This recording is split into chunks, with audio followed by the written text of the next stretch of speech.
नमस्कार दोस्तों, मैं आपका दोस्त प्रदीप त्रिवेदी।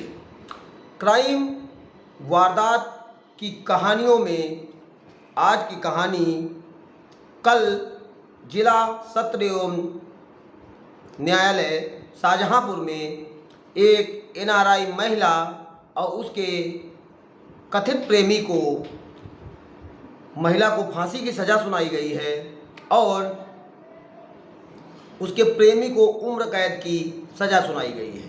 3 लाख रुपए जुर्माना भी बोला गया है। ऐसा क्यों हुआ है, इसको जानने के लिए हमें चलना पड़ेगा 2016 में, यानी कि 7 साल पहले। इस कहानी को मैं शुरू करूं उससे पहले मैं आपको बता दूं ये कहानी किस चीज़ को दर्शाती है। कहानी एक बेवफा पत्नी, एनआरआई बेवफा पत्नी, धर्म के अनुसार अगर कोई रीति रिवाजों का पालन करता है और रीति रिवाजों के अनुसार उसको फॉलो करता है तो ये दाढ़ी सिख धर्म का प्रमुख मानी जाती है। धर्म के लिए लोग दाढ़ी रखते हैं क्योंकि उसमें बालों को महत्वपूर्ण बताया गया है। केस व्यक्ति के जो 5 चीज़ें बताई गई हैं सिखों में, उसमें बहुत ही महत्वपूर्ण होता है। वो जो दाढ़ी रखता था, वो दाढ़ी उसकी पत्नी को पसंद न थी। वो बार बार कहती थी कि दाढ़ी कटवा दो। दाढ़ी न कटवाने की वजह से उसकी आए दिन लड़ाई होने लगी, लेकिन वो अपने धर्म के प्रति आस्थावान था, इसीलिए दाढ़ी कटवाना नहीं चाहता था। ये केस एक बच्चे की अहम गवाही के आधार पर जो अपराधी थे, जो अभियुक्त हैं, उनको सज़ा दिलाता है। एक बचपन का दोस्त, जो दोस्ती में एक दूसरे से प्रेम होता है, एक साथ में पढ़े थे, पढ़ने के बाद एक दूसरे के साथ एक दूसरे के घर आना जाना था, वही दोस्त कब उसकी जान का दुश्मन बन गया, कब वो दगाबाजी कर बैठा, कब उसने धोखा दे दिया, कब उसने विश्वासघात कर दिया, इसका आकलन आज के समय में आप नहीं कर सकते हैं। और इसका सगा दोस्त इसकी पत्नी के साथ मनाता था रंगरलिया, और बाद में जब दोस्ती प्यार में बदली तो शादी को परवान चढ़ाने के लिए इन दोनों लोगों ने क्या किया, रिश्तों को कलंकित कर देने वाली घटना, शर्मसार कर देने वाली घटना, तार तार कर देने वाली घटना है। अब मैं आपको एक कहानी शुरू होती है एक एनआरआई दंपति जो कि पंजाब का रहने वाला था। उसके पूर्वज बहुत समय पहले शाहजहांपुर ज़िले का, उत्तर प्रदेश का एक ज़िला है शाहजहांपुर ज़िले के अंतर्गत एक गांव आता है बंडा, एक थाना आता है बंडा, और बंडा थाने के अंतर्गत गांव आता है बसंतापुर। वो वहाँ का रहने वाला था, लेकिन उसकी बहन इंग्लैंड में रहती थी, इसलिए वो भी इंग्लैंड के डबरशायर में रहा करता था। वहाँ पर वो ट्रक चलाता था। धीरे धीरे जब वो ट्रक चला रहा था तो उसकी दोस्ती वहाँ पर रमनदीप से हो गई। धीरे धीरे दोस्ती प्यार में बदली। फिर परिवार वालों की अनुमति लेकर उसने शादी कर ली, और शादी करने के बाद दोनों के 2 बच्चे हुए, और 2 बच्चे जिनका उन्होंने प्यार से नाम अर्जुन व एमन रखा।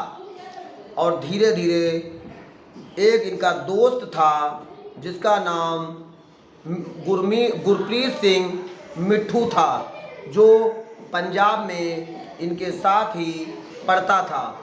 पुलिस के मुताबिक वो पंजाब का एक ज़िला है कपूरथला, वहाँ की एक तहसील है सुल्तानपुर लोधी, वहाँ के गांव जैनपुर का निवासी था। और जब ये बचपन में सुखजीत भी पंजाब में रहा है तब यह इसके साथ पढ़ा था। बाद में जो गुरप्रीत है वो दुबई में रहता था, और जो सुखजीत है वो इंग्लैंड में रहता था। दोनों एक दूसरे के घर आते जाते थे, उठते बैठते थे, खाते पीते थे और एक दूसरे के यहाँ 2-2, 3-3, 4-4 दिन तक के रुकना भी रहता था। कहीं ये लोग कभी टूर बनाते थे, घूमने जाते थे या कहीं भी जाना आना होता था साथ जाते थे। सुखजीत शादीशुदा था, उसके 2 बच्चे भी थे, उसकी पत्नी रमनदीप कौर, लेकिन गुरप्रीत की शादी नहीं हुई थी। साथ साथ आने से, रहने से, उठने बैठने से उसकी पत्नी जो रमनदीप थी उससे उसका दोस्ती हो गई। धीरे धीरे दोस्ती कब प्यार में बदल गई ये सुखजीत नहीं जान पाया। और 1 सितंबर 2016 शाहजहांपुर का बंडा, वहाँ पर सुखजीत की हत्या कर दी जाती है और हत्या हथौड़े से प्रहार कर कर और चाकू से उसके सर को काटा गया था।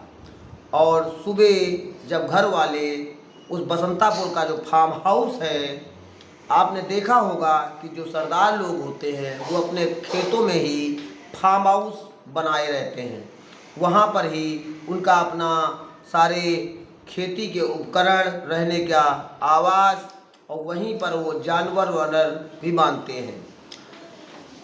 सुखजीत के पास करोड़ों रुपए की संपत्ति थी। शाहजहांपुर में उसके पास 25 एकड़ से भी ज़्यादा ज़मीन है, BMW कार है और भी करोड़ों की संपत्ति है। उसकी बहन इंग्लैंड में रहती थी, वो भी इंग्लैंड कमाने के उद्देश्य से गया था और वहाँ पर ट्रक चलाने का काम करता था। अमूमन आपने ये भी देखा होगा कि ज़्यादातर सरदार जी लोग ट्रक चलाने का ही काम करते हैं। जब सुबह परिवार वाले उठते हैं और हत्या को देखते हैं तो सन्न रह जाते हैं। घर में रोने पीटने का माहौल शुरू हो जाता है, सभी घबरा जाते हैं, परेशान हो जाते हैं। छोटा बच्चा अर्जुन भी घबराया हुआ था, बहुत ही घबराया हुआ था। उसके चेहरे पर घबराहट पूरी तरह से महसूस हो रही थी, क्योंकि वो भी अपने पापा के बगल में ही, अपने डैडी के बगल में ही लेटा था और उसने उस घटनाक्रम को होते हुए देखा था। लेकिन डर के मारे, भय के मारे, घबराहट के मारे अपने पापा की हत्या के बारे में कुछ बोल नहीं रहा था। घर वाले तुरंत बंडा थाने की पुलिस को फ़ोन करते हैं। घटनास्थल पर पुलिस वाले पहुंचते हैं। लोगों से पूछा जाता है कि इनकी किसी से कोई दुश्मनी थी, नाराज़गी थी कि ये कांड क्यों हो सकता है, क्या कारण हो सकता है। लेकिन कोई दुश्मनी, नाराज़गी, किसी प्रकार का विवाद कुछ भी सामने नहीं आता है। शव को पोस्टमार्टम के लिए भेजा जाता है। शव का पंचनामा भरकर पोस्टमार्टम कराया जाता है। पोस्टमार्टम के बाद शव का अंतिम संस्कार कर दिया जाता है। लेकिन शव की जो रिपोर्ट आती है उसमें जहर, नींद की गोलियां खाने की पुष्टि हुई थी। नींद की गोलियां खाने की पुष्टि, इस जो भोजन इन्होंने किया था, शाम को बिरयानी खाई थी, उस बिरयानी में नींद की नशीली दवा का प्रमाण पाया जाता है। पुलिस जब कोई भी प्रमाण उसको नहीं मिला था तो शुरू से ही उसकी पत्नी के ऊपर उसे शंका थी, लेकिन पत्नी NRI थी, कोई ठोस सबूत नहीं था। ऐसे में पुलिस कोई कदम नहीं उठा सकती थी। फिर जब बिरयानी खाने की पुष्टि होती है, वो भी नशीली दवाओं से मिली हुई बिरयानी, तो पुलिस को शंका और बढ़ जाती है। पुलिस तहकीकात करने के लिए पुनः घर आती है और घर आकर पूछती है कि कल का जो खाना था वो किसने बनाया था। तो सुखजीत की माँ बताती है ये जो खाना है ये बहू ने ही बनाया था, रमनदीप कौर। बहू ने खाना बनाया था, सभी लोगों ने खाया था, सभी लोग नींद में सो रहे थे। लेकिन जो बेटा अर्जुन था उसने शाम को बिरयानी नहीं खाई थी, इसीलिए उसको नींद नहीं आ रही थी। सो वो भी गया था, लेकिन जब इन लोगों ने घटनाक्रम किया तब वो जग रहा था। अब पुलिस उसके लिए इनको उठाकर ले जाती है। उठाकर ले जाने में पहले तो ये इधर उधर की घुमाने फिरने की बात करती है, लेकिन पुलिस जब सख्ती से पूछताछ करती है तो जो राज सामने निकल कर आता है, आप भी सुनेंगे तो सन्न रह जाएंगे।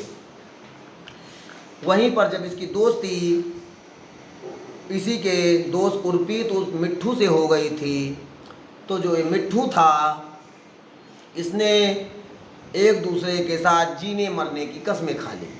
और कस्में खाने के बाद इसको लगा हम दोनों एक तब तक नहीं हो सकते जब तक सुखजीत को अपने रास्ते से हटाया नहीं जाएगा।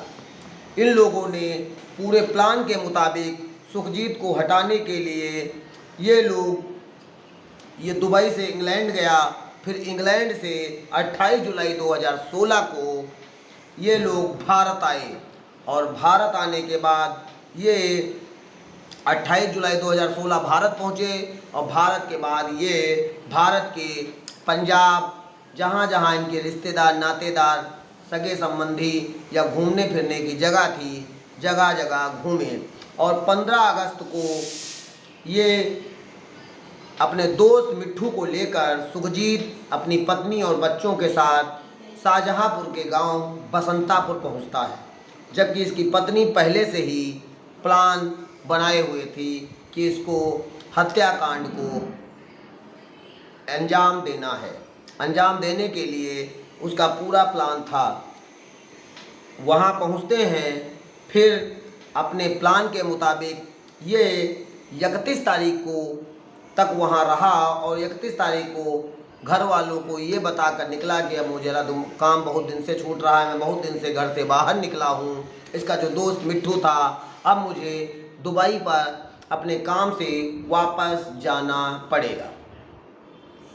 ऐसे में घर वालों की नज़र में ये दुबई निकल गया था, और लेकिन हत्या को अंजाम देने के लिए ये शाहजहाँपुर के किसी होटल में ही रुका था। और रात में जब सभी बिरयानी खाकर सो जाते हैं तो ये आता है, और आने के बाद सोते हुए सुखजीत का पहले हथौड़ी से 2 वार करता है। जब वो तड़पने लगता है तो इसकी पत्नी तकिए से इसका मुंह दबाए रहती है। ऐसे में मिट्ठू जो था वो चाकू ले आता है, और रमनदीप जो इसकी पत्नी थी उसको देता है। वो चाकू से इसके गले पर इतने खतरनाक वार करती है कि वो वहीं पर मर जाता है, दम तोड़ देता है, और उसकी सांसें रुक जाती हैं। बच्चा अर्जुन बगल में ही सोया था। इस घटनाक्रम को देखकर वो डर जाता है, सहम जाता है, और उसके बाद दोनों ने अपना बयान जो था वो स्वीकार कर लिया था। हत्या करने का जो इन्होंने जघन्य अपराध किया था उसको इन लोगों ने पुलिस के सामने स्वीकार कर लिया था। सर्विलांस की टीम से वो दुबई भागने वाला था, पुलिस उसको भी गिरफ्तार कर लेती है। इसके और दोनों लोगों के बयानों को मिलाया जाता है। वो जब वहाँ पर रमनदीप को थाने में बैठा देखता है, पकड़ के जब आया था, तो समझ जाता है कि मेरे केस का पर्दाफाश हो गया है। इसलिए बिना देर लगाए सब तोते की तरह बोलने लगता है, और ऐसा बोलता है पूरी कहानी शीशे के समान खुल जाती है, प्रदर्शित हो जाती है। फिर 2016 में ही इनको जेल भेजा गया था। कल यानी कि 7 अक्टूबर 2023 को 16 गवाह जिला सत्र एवं न्यायाधीश न्यायालय में पेश हुए, और वहाँ पर 16 गवाहों में से जो मेन गवाह था इनका खुद का बेटा अर्जुन, जब ये घटनाक्रम हुई थी तो वो 10 साल का था, लेकिन वर्तमान में वो 17 साल का है। 16 लोगों के बयान में जिला एवं सत्र न्यायाधीश ने जो रमनदीप सुखजीत की पत्नी है उसको फांसी की सज़ा मुकर्रर की है और इसके प्रेमी गुरप्रीत मुट्ठू को उम्र कैद की सज़ा का ऐलान किया गया है। जिस समय इनको जेल में बंद किया गया था उस समय इनके ऊपर धारा 302 हत्या और धारा 34 कई व्यक्तियों के साथ आपराधिक षड्यंत्र रचने की साजिश का मुकदमा पंजीकृत किया गया था और गुरप्रीत के ऊपर 4/25 शस्त्र अधिनियम की धारा के तहत मुकदमा किया गया था। और 7 अक्टूबर को जब इनका फैसला 16 गवाहों ने अपने अपने बयान दिए, लेकिन मेन बयान जो उसका बेटा था अर्जुन, वो बताता है कि डैडी बहुत हिल रहे थे। जब मेरी मम्मी ने उसका तकिए से मुंह दबाया हुआ था, पास खड़े मिट्ठू ने हथौड़े से सिर पर डैडी के 2 वार किए। डैडी बहुत हिल रहे थे और मेरी मम्मी ने कहा कि इसको फिनिश कर दो। मिट्ठू ने चाकू लाकर मम्मी को दिया और मेरी मम्मी ने ही मेरे डैडी की गर्दन काटकर हत्या कर दी थी और उस हत्या के कारण मैं बहुत डर गया था। डर के कारण चादर के अंदर बिना हिले डुले पौड़ा था, लेटा था, सोया नहीं बल्कि जग रहा था। घटना के समय अर्जुन की 10 वर्ष का था। घटना के समय वो 10 वर्ष का था, जबकि इस समय जब वो बयान दे रहा था तो वो 17 वर्ष का है। और वो जो इसकी पत्नी थी उसका पूरा उद्देश्य ये था कि मैं अपने पति को मार दूंगी, फिर इसकी सारी संपत्ति के हकदार मैं बन जाऊंगी। जो इसकी माता पिता हैं वो कुछ दिन बाद ख़त्म हो जाएंगे, सारी संपत्ति होगी, क्योंकि ये बहुत ही पैसे वाला आदमी था। आज की हमारी कहानी आपको ये सोचने पर मजबूर कर रही होगी कि क्या एक पति अपनी पत्नी के साथ 7 जन्मों का वादा निभाने के लिए शादी करता है। प्यार, फिर शादी किया, वो भी विदेश की NRI महिला से। धर्म की थी, जात की थी, इसीलिए शादी कर लिया। 2 बच्चे भी हुए। प्यार अच्छा चल रहा था, ज़िंदगी अच्छी चल रही थी। माँ बाप से मिलने के लिए वो तो अच्छे हंसते खेलते आया हुआ था। उसे नहीं पता था कि उसकी पत्नी के दिमाग में कौन सा षड्यंत्र चल रहा है और एक पत्नी कैसे उसी के दोस्त को अपना प्रेमी बनाती है और फिर उस प्रेमी को पाने की चाहत में उसी प्रेमी के साथ मिलकर कितने जघन्य अपराध को अंजाम देती है। बहुत ही सोचनीय, निंदनीय, अकल्पनीय केस है ये। कोई व्यक्ति कैसे ऐसा कर सकता है, ऐसा सोच सकता है? ये मानवता को शर्मसार करता, रिश्तों को तार तार करता ये केस ईश्वर कभी किसी के साथ ना करे।